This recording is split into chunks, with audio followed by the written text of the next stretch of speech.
Welcome to Combat Zone with Ben the Bane Davis on Stadium. Folks, welcome back to the Combat Zone. I'm your host, Ben the Bane Davis. What a fantastic episode we have in store for you today. We get to hear from BKFC star Cam Delano, and we check in with the Carjitsu champion, Zac the Maniac Moore. Can't wait to chat with Zac.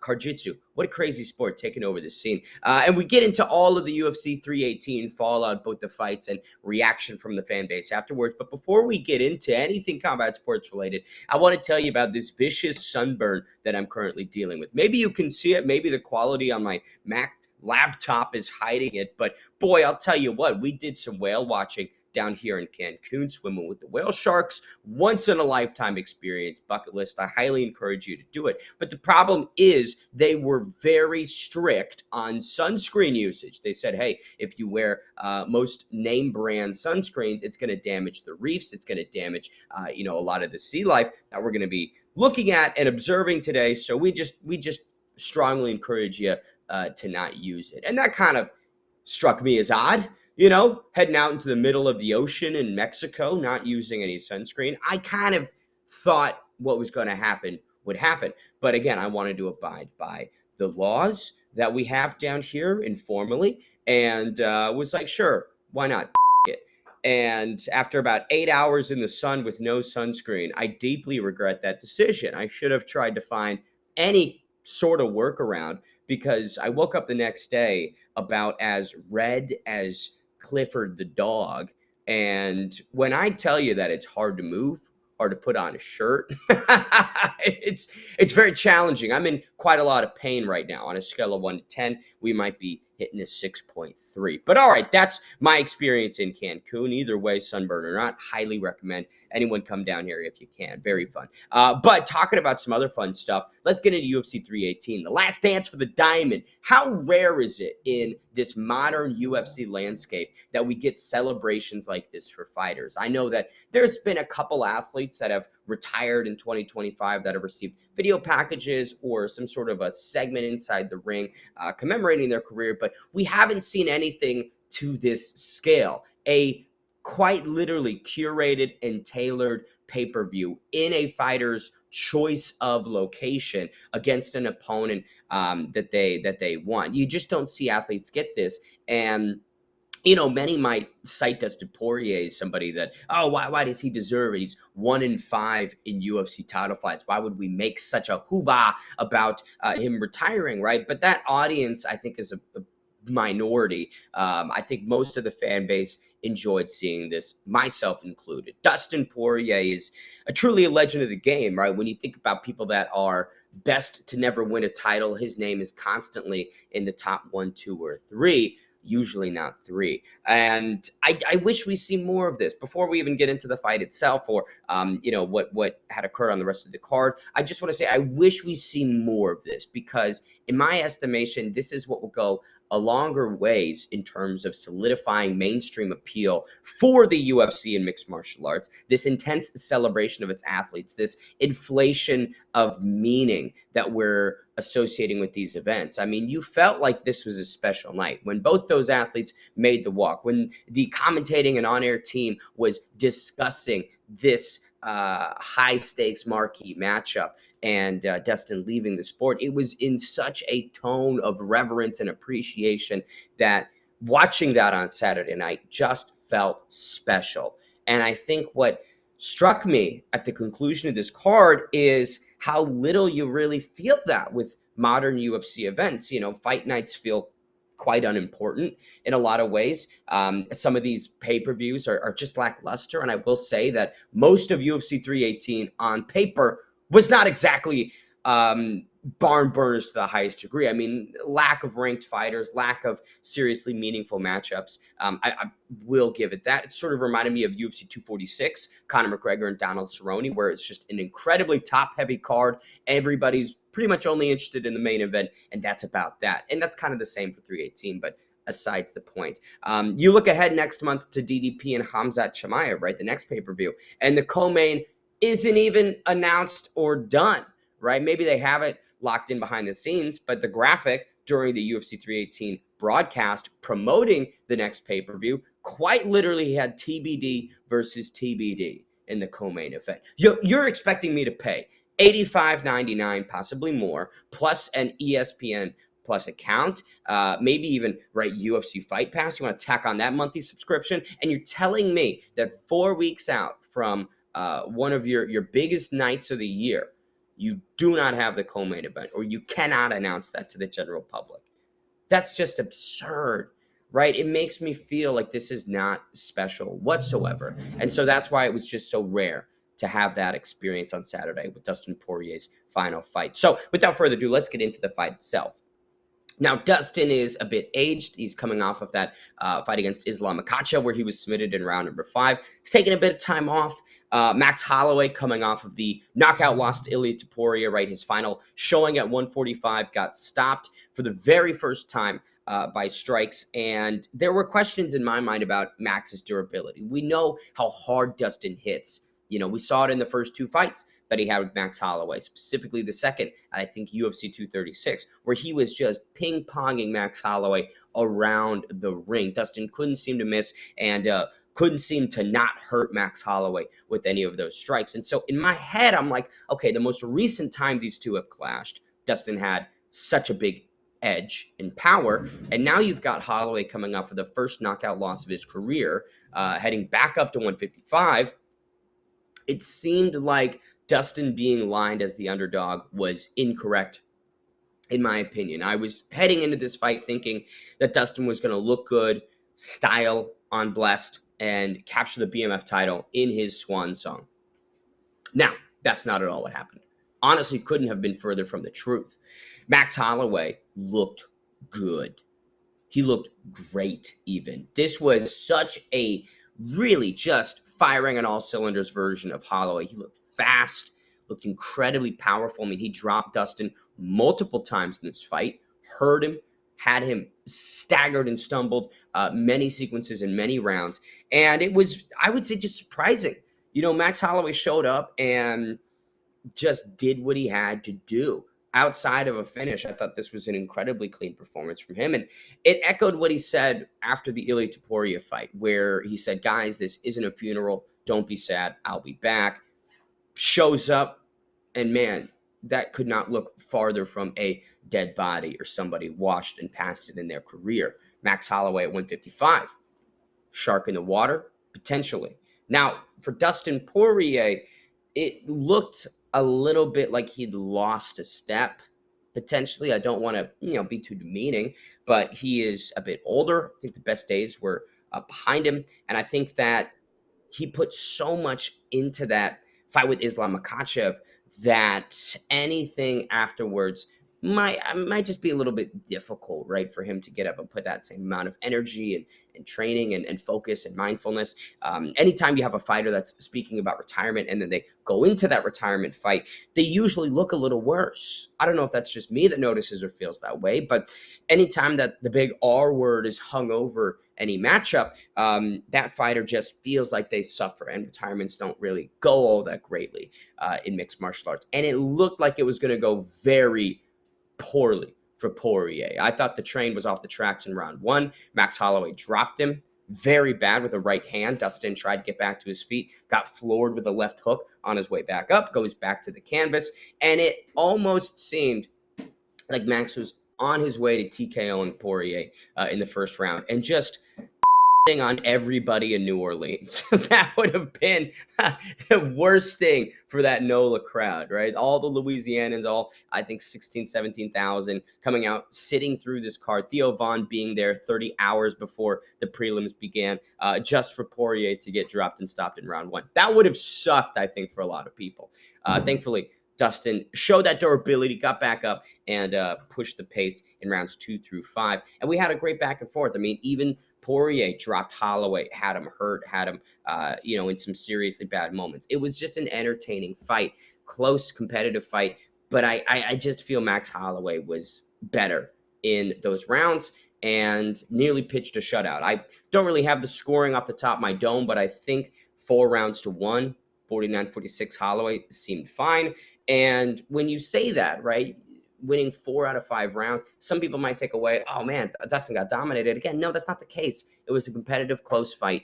It was entertaining. Dustin showed every hallmark of his career, between pulling up the shorts, between the trademark toughness, and the tenacity of somebody that, never reached that summit, but always tried to. And I think that's a win and a loss for Dustin Poirier. I would give him a victory and defeat. This was, in not getting his hand raised, probably the best outcome you could have had for Dustin. And again, I'm just happy that he gets this moment, this card, this celebration of what is truly a Hall of Fame worthy career. And now, while Dustin's closing it, Max Holloway seemingly starting a new chapter, right? He's asking for Ilia Topuria, who is, of course, the 155-pound champion next. I don't think that we need to see that at the moment. I think that for Max Holloway, getting back in there with El Matador is probably not something I would advise. Their first fight was good. I mean, it's not like Max Holloway got completely dominated. It was competitive. Ilya was up, winning moments, and then shut him out. But, Max didn't look terrible. And now you maybe think 10 pounds up. He's got some more durability, has some more power, can trade in the pocket effectively with Ilya. But even still, I just don't want to see that fight at the moment. I think Holloway needs to maybe take on a Charles Oliveira, maybe needs to take on Dan Hooker even, somebody else in the top 10, get another victory, and then we can talk about title shot. But immediately contesting for the throne, I simply don't think so. Okay, really quickly, 2 more things before we take it to our guy, the Carjitsu champion, Zac Moore. I want to touch on Paulo Costa in the co-main event. Now, Paulo Costa has had such a staggered last 6 years in the sport. Since losing to Israel Adesanya, it was a string of defeats to people like Marvin Vettori, and the likes of the other elite at 185. He did get a win over Luke Rockhold in 2022, but that just wasn't something that was impressive to me. Rockhold was pretty, I would say, washed inside the UFC at that point in his career, and it was too much of a back and forth. I think many expected Costa to walk in, take him out, and then when that didn't occur, it just looked poorly for him. However, this, I would say, is the performance that he needed. It really showed that Paulo Costa can still hang at the middleweight ranking, take on an up-and-comer like Roman Kopylov, and look good while doing it. Dominated him, put the pressure on, attacked the body, knocked him down several times with perfect right hands, getting his head off the center line. The kicks were beautiful. I thought those inside leg kicks for Paulo Costa were just terrific, showing every single tool that he has. And listen, on a card where it's relatively weaker, and there's not huge names, not big fights, you do have this opportunity to kind of pump yourself up a little bit more, get some more attention. And I think that's exactly what happened with Paulo Costa. I don't know what's next for him. I know that some people are talking about an Israel Adesanya rematch. I'm not sure, but I just wanted to note that Paulo Costa, fantastic fight. Welcome back. And lastly, Kevin Holland and D-Rod, Daniel Rodriguez. So D-Rod is a fighter who, I mean, I don't know if there is a single square inch on his body that isn't tattooed. He looks like a painting, but he fights like a maniac. There is such success he has, despite not being the most technical guy in the world, right? Blitzing forward, chin up in the air, throwing wildly, telegraphing some strikes frequently, but like he lands, he pushes forward, and I don't know if I could say he's durable because he gets rocked, looked like he was almost out of there, and knocked down. But his recovery is so good, so oddly good. D-Rod can take a big strike, look out of it, and then within 60 seconds bounce back and have you on your back. He's in full mount, raining down strikes. So just the ebbs and flows of that fight, the momentum swings, the wildness of it, I think was fantastic. It was a banger. I was kind of bummed that they didn't get fight of the night because I feel both fighters deserve $50,000 extra dollars. And Kevin Holland looked a little bit off in there. I don't know if he's lost a step. I don't know if he was never as good as people wanted to proclaim him as, himself included. But this is a guy that probably you shouldn't be losing to. Now he's bounced from the rankings. You're in defeat to a 38-year-old Daniel Rodriguez, who is, I would say, kind of on some sort of a resurgence. I'll give D-Rod that. I don't want to make it seem like he's some sort of a trash can that Kevin Holland is losing to. But this isn't somebody that I think Kevin Holland from 3-4 years ago would be having trouble with. right? So I don't know what's next for Kevin Holland, but for D-Rod, welcome to the top 15 and fantastic fight. All right, talking about some fantastic fights, we've got a guy who is going to be truly doing something unique this weekend. The Carjitsu world has been taking over the combat sports landscape for how unique it is, for how funny these fights are, right? Getting choked out with seatbelts. Pushing the chair back, getting in full mount in these old Mercedes-Benz cars, right? It's just very odd. And so to figure out more about it, we get to step into the booth with the champion himself, the Carjitsu champ, Zac the Maniac Moore. Ladies and gentlemen, we got a very special guest here today in the Combat Zone booth. It's the Carjitsu champion from Pro League Network, Zac the Maniac Moore. Zac, how have you been, man? Great, man. I can't complain. I love it. Let's get into the specifics. How did you get involved with Pro League Network in the first place? An interesting startup in the combat sports space, and I don't know how you get involved in this place. Dude, honestly, one of my good friends, Kyron Bowen, he's involved in all of it, the slap fight, the tire wrestling, Carjitsu, all of it. And, man, he hit me up one day and was like, dude, we got an open spot in this tournament. He said, I know it's short notice, but he said, if you hop in now, he said, you'll be locked in. And so, man, I went and done it. It was history from there, bro. Had you sort of seen any of the Carjitsu, the tire wrestling, any of that before you had sort of gotten involved? Oh, yeah, man. I seen Quentin Wilson do some of it, and I was like, surely it's not too hard. But I was wrong. Talk about some of the difficulty, right? What was the surprise and how challenging? Like, what specifically made that harder than maybe normal BJJ matches or anything else in training? Man, wrestling, BJJ, all of that, you have a filling out period. Mm. Kind of get to understand it. With Carjitsu, they say Hajime, and you go, and it really honestly feels like life or death situation. You just take off, and it's the first one to a dominant position usually wins. Yeah. That kind of brutal in nature, more so maybe than It traditional is. combat sports. The next one in your store for sure. Yeah. What was the reaction from maybe family and friends when you sort of announced, "Hey, I'm participating in this tournament," and oh, by the way, now I'm going to be doing this more full time with Pro League?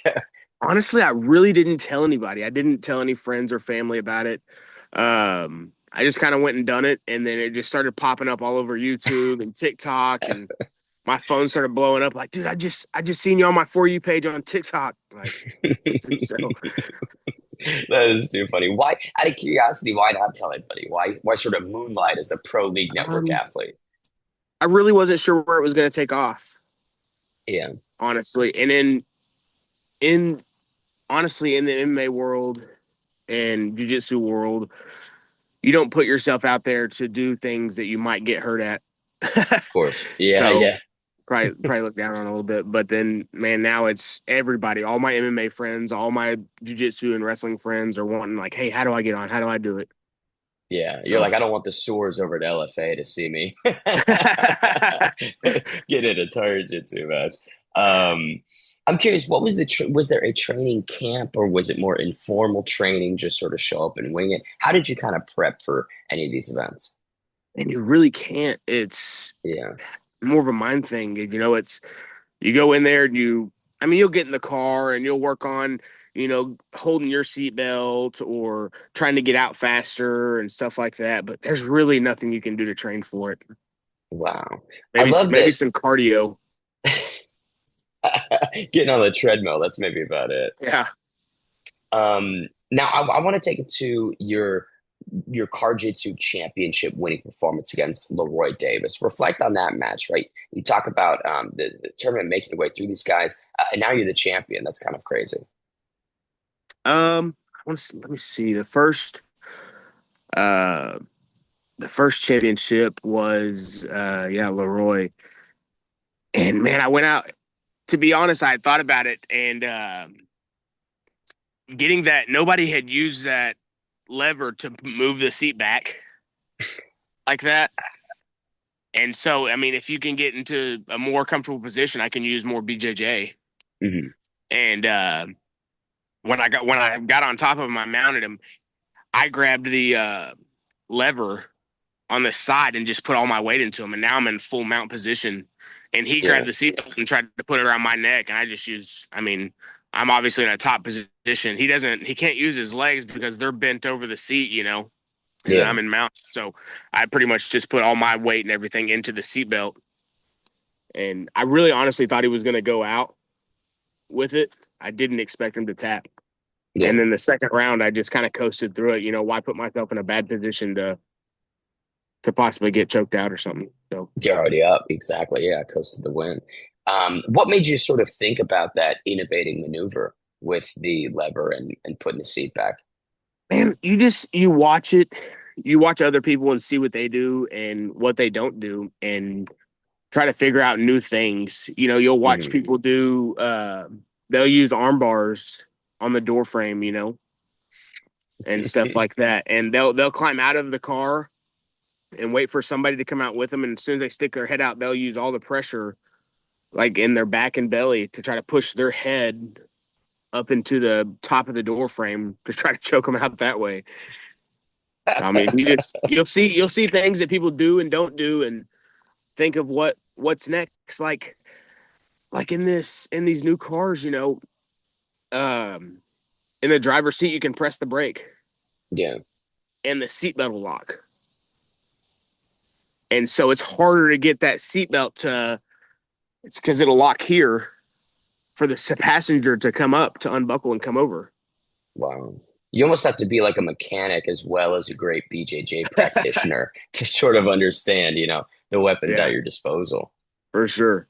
Is there any specific car that you see in Carjitsu and you go, okay, the 83 Corolla, I know exactly the weapons in that one I need to use. The Suburban. Yeah.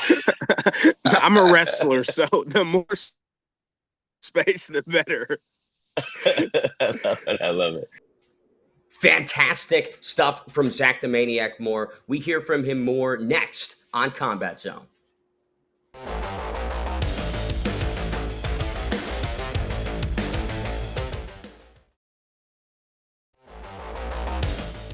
Folks, welcome back to the Combat Zone. Now, UFC 318, such a special night for Dustin Poirier, but another fan favorite, I would say, had the opposite effect. At the post-fight press conference, Dana White shut down the possibility of Jon Jones competing at the UFC White House event next year. Now, listen, I've talked on this show about Jones many times before, largely in negative ways, and I hate bringing him up, but it's news. Therefore, we cover it. So here's what Dana White had to say. He said, I can't risk putting Jones in big positions in a big spot and have something go wrong, especially the White House card, basically signaling that Jones is too unreliable at this point in his career to give that much weight, give that much responsibility, right? Imagine you announce Jones Aspinall for the UFC White House event, and then several weeks before, Jon Jones has another legal problem, has another PED failure, pulls out again for whatever reason, has more negotiation complications, right?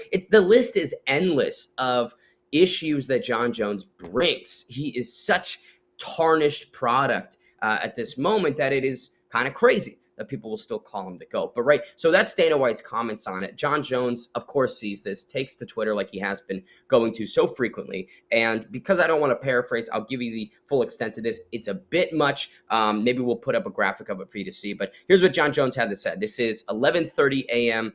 July 20th. So I believe the day or two after the fights.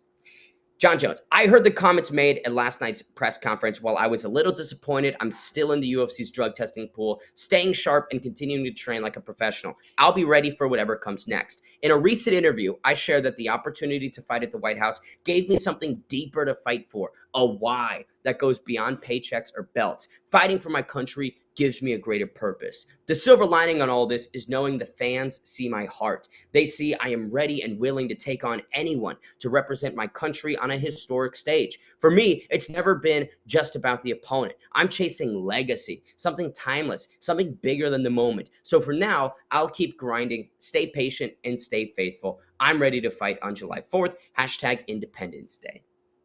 Now, I don't know what your reaction is when you hear this nonsense from Jon Jones, but my God, can we just quit it? Can we cut the right? Let's just go point by point. So while I was a little disappointed, I'm still in the UFC's drug testing pool. He's not. John Jones hasn't submitted a drug testing sample this year, right? So that's just a complete lie. I share the opportunity to fight the White House for somebody that goes deeper, to fight for a why that goes beyond paychecks or belts. If you wanted a why that extended past paychecks, then why would you have such complicated negotiations with the UFC about your compensation for fighting Tom Aspinall, asking for an outrageous number in $30 million, them saying yes, and then you backing out? If you needed something that's beyond paychecks, then why did that problem occur in the first place? Fighting for my country gives me a greater purpose. You're not fighting for your country. That's a complete disservice to veterans who actually are on the front lines and defending this nation. Don't try and conflate yourself with actual American heroes and patriots. You aren't fighting for this country. You are fighting in this country and on a big platform that this country enjoys. But the semantics of fighting for my country, if that doesn't piss you off, I don't get it.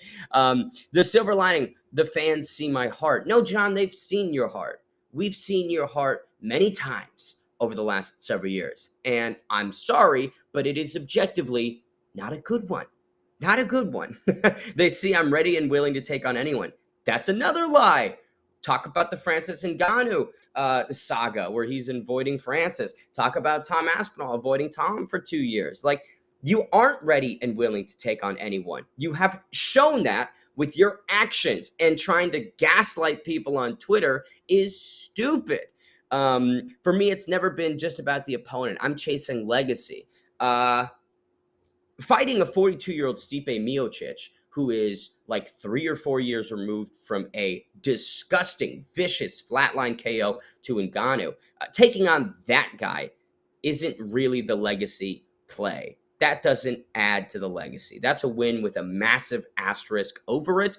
And for John to just continue standing on his soapbox trying to say, I defeated the greatest heavyweight of all time, I'm adding to my legacy, is just nonsense. It truly is nonsense. Honestly, and people might disagree with me, here's a hot take, but if he went and defended the belt against Tom Aspinall, who took out Tom, who has, I believe, 6 top 15 wins at the moment, that would be a much more meaningful addition to the legacy than a aged, retired Stipe Miocic, who he plucked out of retirement and still didn't look that amazing against, right? Yeah, I'll keep grinding, stay patient, stay faithful. I'm ready to fight July 4th. You're not going to. You're simply not going to. It's stupid. I think we should move on. I think that the MMA media asking Dana White about this UFC White House event when we're a year away. We are 12 months away from this event. Can we please stop it? Again, I've been vocal about this. It's not going to occur.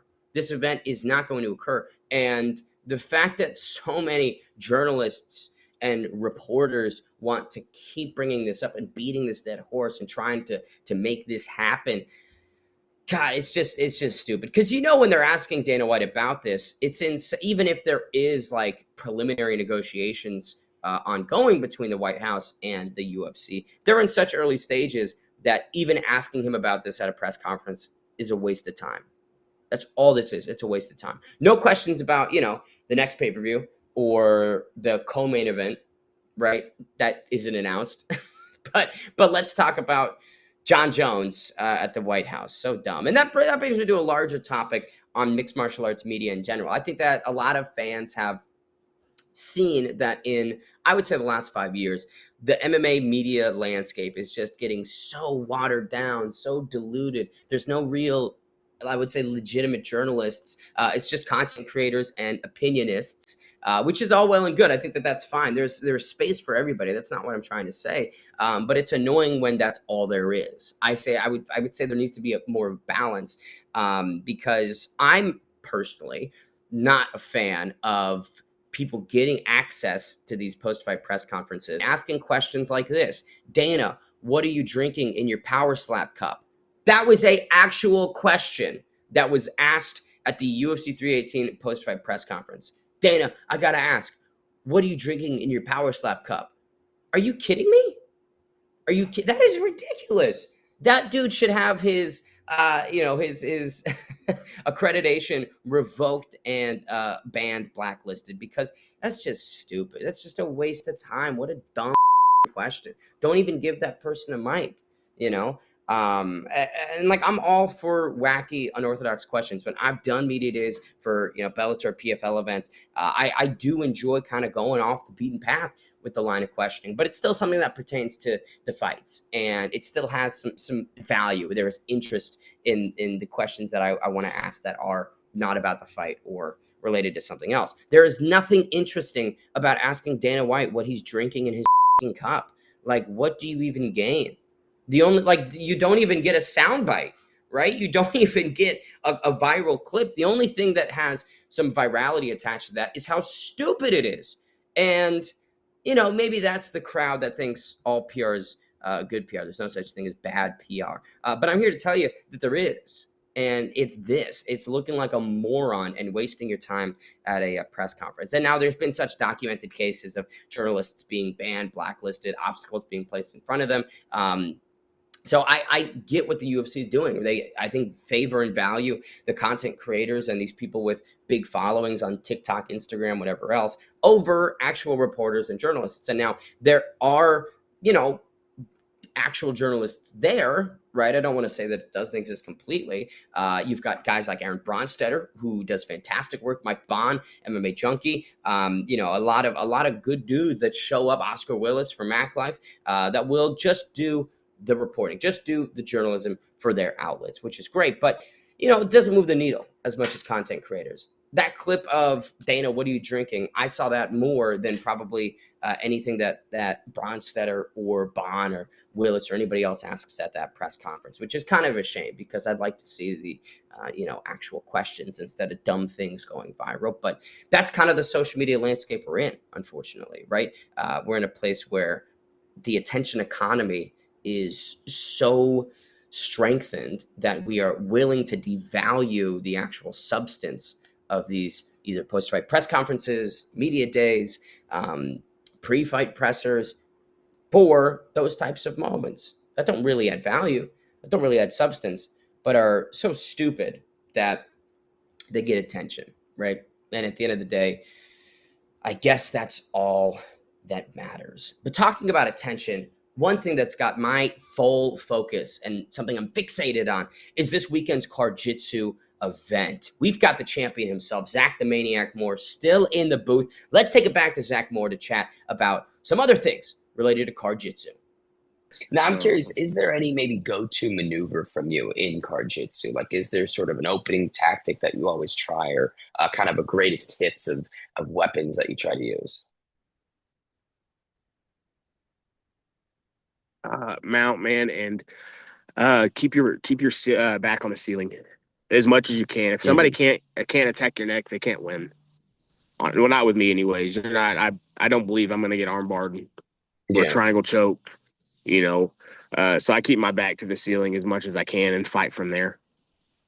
Now, I want to change gears a little bit, but keeping it inside Pro League Network. I believe we saw you competing at Coffin Wars most recently. How was that experience? I know that that's sort of a whole, different blend of trying to escape quicker than the other person. Man, I guess everybody's seen that first on at Kai Sinet's house. Yeah. When we done it. And we didn't get to see the coffin, know what it was going to be like. It was show up to Kai's, hey, get in this coffin. We're going to see what's up. So it was really, I don't know. I really don't even know the word for it. But then again, we done it, months later. And it was showing everybody, hey, this is what we're going to do now, learning different hit maneuvers and what you can and can't do. So it's just small movements instead of big movements and explosion. What was the overall experience like at Kai Cenat's house? Obviously, he's one of, if not the biggest streamer in the world. That had to have been a pretty interesting day.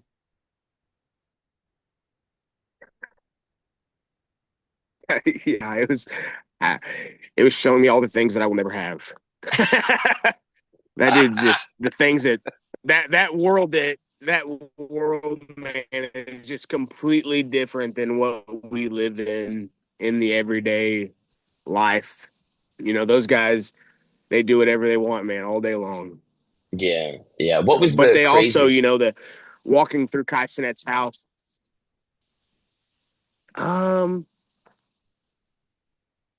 man, they were playing hide and seek outside for, for like an hour and a half, just like they were kids again. It was awesome. That's too funny. If you were going to do Coffin Wars again, what would be the strategy? What do you think you learned from that initial matchup a couple weeks ago? Man, um, let the guy on top honestly make the first move. Let him make a mistake Yeah, before try to exploding and stuff like that. Honestly, interesting. Patience is sometimes the best offense. patience, absolutely. Um, Now I'm curious. The next matchup for you, I believe, is a defense of this Carjitsu championship this weekend. Talk to me about that. What can people expect from you uh, when you defend this championship? It's hard, man, because it's hard to know who I'm gonna go against. So I had no Hmm. clue. So I'm gonna find out, when I'm pretty much getting in the car who I'm gonna go against this That's weekend. got, I think it's got to be So nerve-wracking. I have hundreds of wrestling matches, in, Yeah. 20 MMA fights, and I've been doing Carjitsu now for a while. So it's whoever it is, man, they've got to be more nervous than I am, right? I mean, they have to be. That's fair. Yeah, that is very fair. I've done it more than Um, anybody. I have all the experience, so I mean, have they what's there leaked really be what kind of nervous car about? it is? Do you have any info on the vehicle it'll be? Man, I really think we're gonna keep using this Mustang RTR, and I actually haven't got to compete in it yet, Oh, and so I've seen other guys compete in it, and dude, it's tight, it's small in that thing. how can you So create the room in the a bucket Mustang? seats,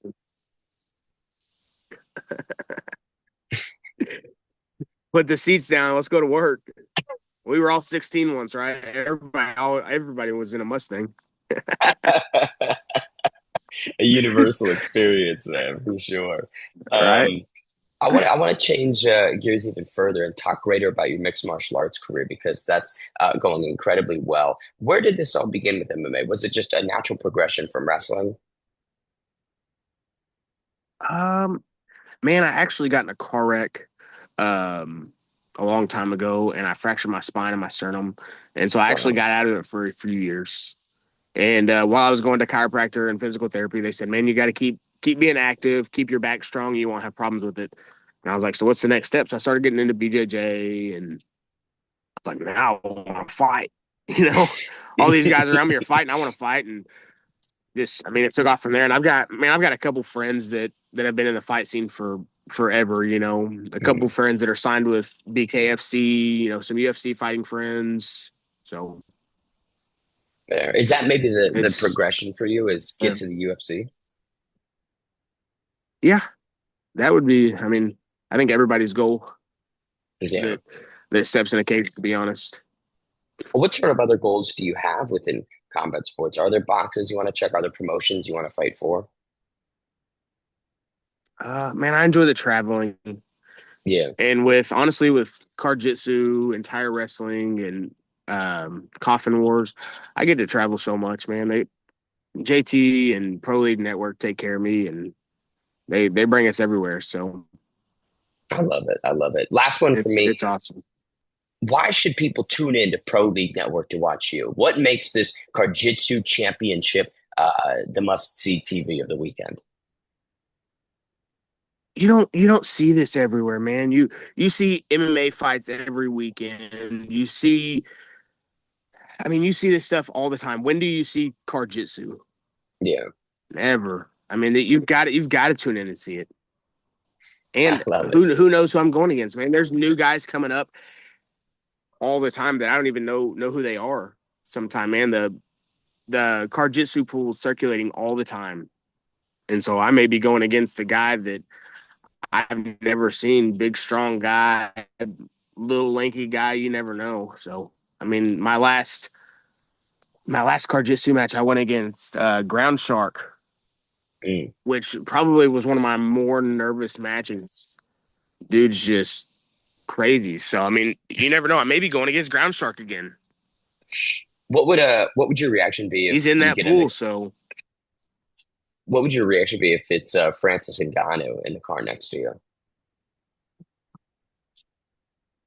French Ngannou, dude, that dude's so freaking big. I don't even think he could get in the Mustang. You win But by I mean, DQ. I'd probably just try to get in the back seat and right. That'd be kind of cool, but dude, I love it. Well, hey, Zach, thank you so much for the time, man. Best of luck with the Jiu-Jitsu Championship this weekend. Definitely going to be tuning in and can't wait to see what we get up to next. absolutely. Thanks, brother. Massive thank you to Zac the Maniac Moore. Best of luck to him in his Carjitsu fight this weekend. Make sure you tune in. Still to come on Combat Zone today, we've got Cam Delano back in the booth to break down his BKFC outing. Stay tuned here on Combat Zone.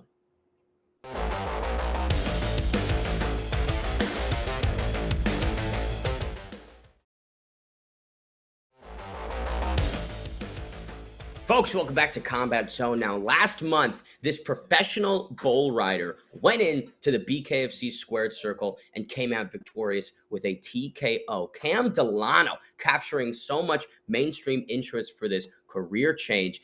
We had to have him on to talk about it. Let's take it to the man himself, the bull rider and now BKFC fighter, Cam Delano. Ladies and gentlemen, welcome back to the Combat Zone. We've got a very special guest here in the booth. June 21st, he switched the bull riding arena for the BKFC stage, but successfully performed all the same. It's Cam Delano. Cam, how have you been, sir? What's up, brother? Doing good, man. Just been we rested about a week after the fight and we're back training today. No breaks, no breaks. I love it. What a crazy way that you wound up in BKFC, man. Responding to an energy drink ad on Instagram, then being invited to a BKFC affiliated podcast, on there saying, yeah, I guess I'd be down for a BKFC fight, and then winding up in one. Did you think that you secured a BKFC fight on that pod? Yeah, I mean, I'm pretty confident. So like, I know that I put in the work that it takes to get to whatever level that, I can envision myself in. So once I agreed to that BKFC fight, I was like, let's do it. Let's put in the work and go out there and put on the show. What was the reaction from your family and friends? Were they like, Cam, we're good with the bull riding, but bare knuckle boxing, what the hell are you doing? No, they were actually not shocked at all. They they was like, you just can't stay away from contact. And I was like, no, I can't. It's one of them things like my entire life I've been invested in anything that was contact related or adrenaline rush. And, you know, they're just kind of like, make sure you got life insurance is all they keep saying to me. Talk to me about the fight camp. Driving 130 miles on weekends to train at American Top Team in Georgia. What made you choose that gym? I mean, that is quite the distance to travel. Yeah, so Harrison Aiken, which is the headhunter, which also fights in the BKFC, he Mhm. is the one that, actually trains at that gym sometimes. And so he was one of the coaches I started training with. And so on the weekend, I would go down to Atlanta, train with him. They would let us go to American Top Team, train with some other guys. So I get different looks. And then also I would train with Redemption Gym back home in Taylor, South Carolina. Got you. Who were some of the people that you sparred with at ATT? Because I believe it was three pros and you beat one of them. What were the names Yeah. involved in that? I'm curious. I don't even remember, man. I'll have to go back and look at their Instagram. I know one of them has as a pro career, the one that I technically beat, he was like I want to say like 12-5, I think. Okay. And then the other guys, there was a couple amateurs I faced, and there was a couple other pros. There was one taller black guy that always whooped up on me pretty good, and he was good though.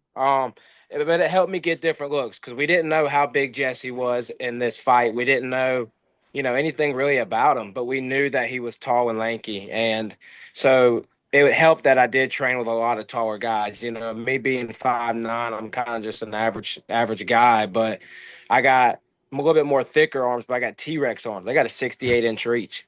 And so when the guy I was facing had a 76-inch reach, it was good to know that in this whole training camp that I trained with guys that were 6'2", 6'3". Hey, and if you're losing in the gym, that means you win in the fight, I believe. That's right. I am curious. I believe you had an amateur MMA debut in October 2021. Tell me the story behind that. Yeah, I mean that's kind of a long story. It's been a long time since I've really done any type of combat, any type of fighting. It was mainly just and giggles. So I didn't really take it serious until I knew that we could get on this big stage, and then I actually went and trained. I actually went and put in the work, and it was actually training with top guys that are in different organizations, whether it's boxing or it's MMA, UFC. So it was good to get different looks, different people that have different fighting styles. And Jesse, coming from an MMA background, it did help when I went to American Top Team, seeing that kind of crossover. It did help a lot. Great stuff from our guy, Cam Delano. We're going to keep him in the booth, hear more from him in just a moment here on Combat Zone.